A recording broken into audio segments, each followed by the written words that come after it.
Thank you, everyone, for this opportunity to share this speech with you. This is actually a very special speech because it is my pathway completion speech. So once this is done, I have truly finished my pathway. So I would like you to imagine, take a moment, picture a graveyard. It's dark, with only a slender Cheshire cat smile of a moon peering up over the trees in the distance, slightly obscured by clouds. There's a low fog winding like a snake amongst the headstones, some of which are tipped at strange angles, crumbling or fallen over. And there, in the midst of all this, is a young girl, small, blonde, in the pink of youth, totally out of place in this monument to death. She hums tunelessly to herself as she walks. She doesn't see the dark figure following her, slinking amongst the stones, evil intent glinting in its eyes and dripping off its long, exposed fangs. The dark figure rushes the girl. She doesn't see it until it's too late, but she doesn't try to run. She doesn't even scream. In the heartbeat it takes the vampire to reach her, in one smooth practiced movement, she buries a wooden stake in its chest, and it explodes in a surprised and disappointed cloud of ash. The girl pockets her stake, brushes the ash off of her otherwise pristine cheerleading uniform, and keeps walking. You may recognize this story as an homage to the show Buffy the Vampire Slayer. It took the usual horror trope of the young woman as the helpless victim to all things dark and evil and turned it on its head, instead making her the predator, the powerful hero deceptively wrapped in a delicate cheerleader's costume. But despite her abilities, despite her destiny, despite even her birthright, Buffy didn't want to be the Slayer. Buffy just wanted to be a normal girl and live a normal life. For those of us who aren't fictional protagonists in TV shows written for primetime television, that desire for normalcy might look like avoiding things that are scary and uncomfortable and seeking out the comfortable and the familiar. If we were all the cheerleaders walking through the graveyard that is life, we want to just hum obliviously and hope a vampire never comes for us, hope that we never have to confront anything big or scary. But that is never going to happen. Life is scary. We take on certain unavoidable risks just by getting up in the morning. Did you know that according to the National Safety Council, we all have a lifetime risk of 1 in 98 of simply dying by falling down? Puts getting out of bed in the morning in a different perspective, doesn't it? But what if we let the fear of falling down rule our lives? We would never get out of bed. In fact, we would probably sleep on a futon on the floor in a single-story house and crawl everywhere we went because walking might lead to falling down. In short, we wouldn't be able to live our lives. Facing fear in order to get done what we need to do or accomplish our goals is an unavoidable necessity of life. Facing down fear is certainly a big theme in my life, sometimes out of necessity and sometimes out of sheer stubbornness. For example, when I finished college, I went to live and work in Japan for a year. Japan was a country I had never been to before, had a language I did not speak or read. I had no friends or relatives there. In fact, the only person I knew in Japan was the scientist who had interviewed me for the job I was taking. I was 21 and I had never traveled outside of the country without my parents. I was scared out of my mind. I wanted to scream and to run and to hide under the covers and never come out. But I didn't. I girded my loins, I packed my bag, and I got on the million-year-hour flight to Japan, and it was a rough transition, being so alone in such a foreign place. But I wrote it out, I made friends, and I stayed. And because I went, and because I stayed, I got to work in a prestigious Japanese national laboratory for a year. I learned Japanese. I learned all of the steps to taking a proper Japanese bath, and I discovered that I loved them. I rode bullet trains, picnicked under cherry blossoms, encountered the biggest insects I've ever seen in my life. I got briefly adopted as One-chan, big sister, by a family when I got lost in the countryside. I climbed Mount Fuji, which was a glorious disaster and a speech all its own.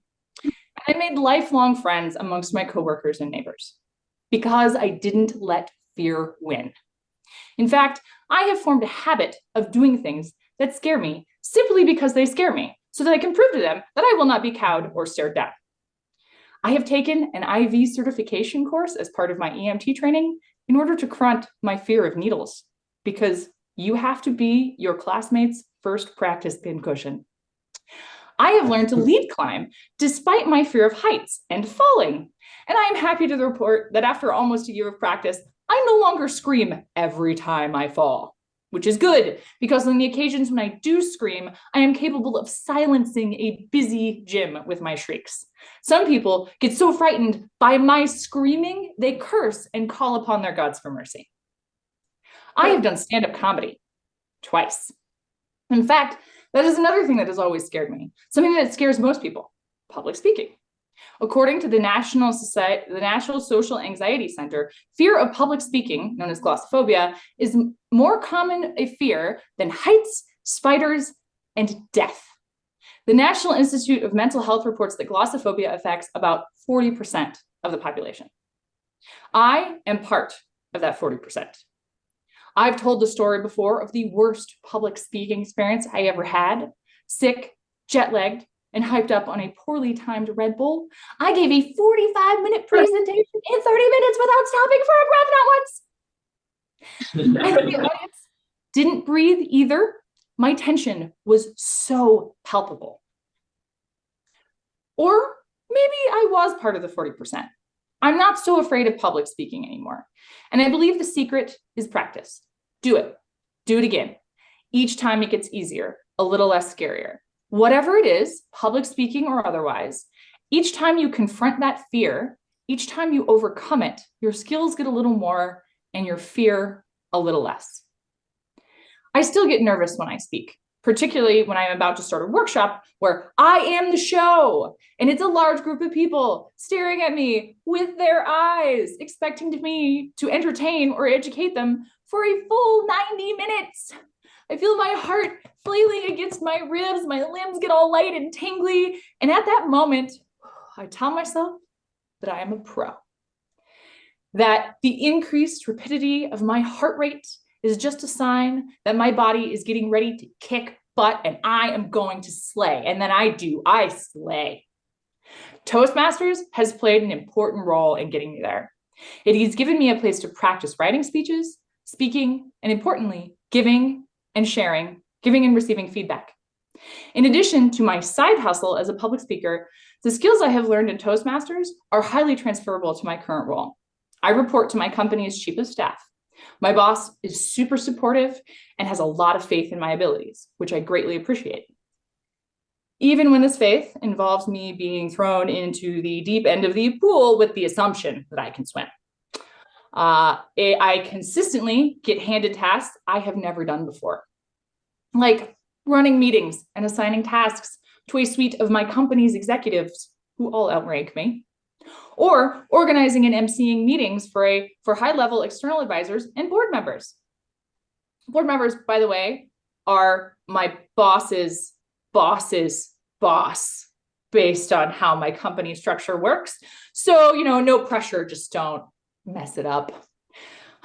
Preparing and delivering speeches and serving as toast leader in particular has been incredibly valuable in teaching me the skills I need to handle these situations when otherwise my nerves might have left me with nothing else to fall back on.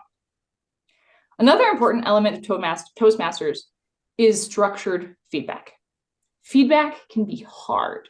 It's human to get defensive, but feedback is how we improve, how we grow. Feedback can also be scary to give because you don't know how the person is going to react. Will they get angry? Will they strike out at you? Toastmasters gives you a space where feedback is normalized and welcome, where it is common practice. Giving and receiving feedback is another transferable skill that we can use in all arenas of our lives. It gives participants an opportunity to both give and receive feedback and to practice it and become accustomed to it in a way that I believe is transferable. To new members of Toastmasters, I congratulate you for being here. This is an important step towards confronting a very common fear and developing a valuable transferable skill set. Whatever you do, whatever you repeat, will get easier and less scary. The skill of confronting fear itself is a transferable and repeatable skill. Getting better at public speaking, giving feedback, and confronting the fears that you may associate with them gives you those skills and prepares you to learn other skills and confront other fears.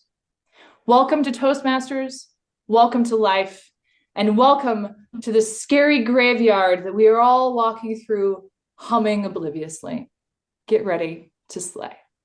Thank you very much.